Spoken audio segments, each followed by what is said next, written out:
Hello viewers, দেখতে পাচ্ছেন আপনাদের সামনে চমৎকার একটি ফোন ওপেন হয়ে গেছে। অসাধারণ লুক। এই ফোনটি হচ্ছে নোকিয়া মাজ প্রো লাইট। এর প্রসেসর এবং এর দারুণ লুক আমার মন কেড়েছে। সো আপনারা দেখতে পাচ্ছেন অসাধারণ এই ফোন। নোকিয়া ব্র্যান্ড এখনো এই ফোনটি অফিসিয়ালি রিলিজ করেনি। তারা এই প্রথম এত কম মূল্যে ফোনটি রিলিজ করতে চলেছে। এটির ব্যাক সাইডে সেম আইফোনের মতো ডিজাইন করা হয়েছে। পেছনে 3টি ক্যামেরা দেওয়া হয়েছে, যাতে থাকছে 48 মেগাপিক্সেলের রিয়ার সেন্সর এবং 64 মেগাপিক্সেলের রিয়েল মেইন ক্যামেরা। এবং এতে অ্যান্ড্রয়েড ভার্সন হিসেবে লেটেস্ট ভার্সন অ্যান্ড্রয়েড 10 ব্যবহার করা হয়েছে। এর ডিসপ্লে হিসেবে 6.6 ইঞ্চি 4K রেজলিউশন একটি ডিসপ্লে দেওয়া হয়েছে। প্রসেসর হিসেবে থাকছে ওয়েলকম স্ন্যাপড্রাগন 865 চিপসেট, একদম লেটেস্ট ভার্সন, যা গেমিং এক্সপিরিয়েন্স হবে দারুণ।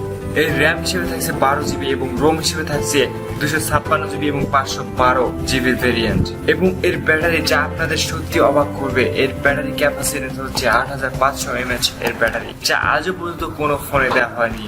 আমি মনে করি ওয়াসাম লুক এবং ওয়াসাম প্রসেসর সব দিক দিয়ে এই ফোনটি পারফেক্ট, কিন্তু প্রশ্ন থেকে যায় এর প্রাইস কত হবে।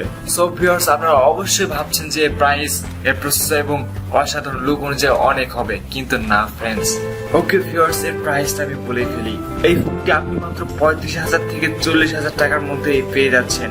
সো ভিউয়ার্স, এর অসাম লুক এবং অসাম প্রসেসর এত হাই কোয়ালিটি, যা এই প্রাইস হিসেবে অনেক বেশি। সো আমাদের একটাই কাজ, এই ফোনটি রিলিজ হওয়ার জন্য অপেক্ষা করা। সো ভিউয়ার্স, এই প্রথম নোকিয়া এত কম দামে দারুণ একটি ফোন নিয়ে আসলো। তারা এই কবে ফোনটি রিলিজ দেবে, আমরা অপেক্ষায় থাকবো। সো অসাম একটি লুক, যা আমার মন কেড়েছে। সো ভিউয়ার্স, আশা করি আপনারা এই ফোনটি সম্পর্কে খুঁড়িয়ে সবকিছু জানতে পেরেছেন। ওকে ভিউয়ার্স, আর কিছু বলবো না, এখানে আমার ভিডিওটি শেষ করতে চাই। আশা করি এই ফোনের রিভিউটা আপনাদের অসাধারণ ভালো লেগেছে।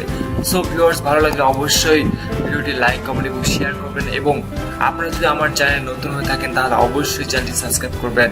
এবং যারা অলরেডি সাবস্ক্রাইব করেছেন, তাদেরকে থ্যাংক ইউ ভেরি মাচ।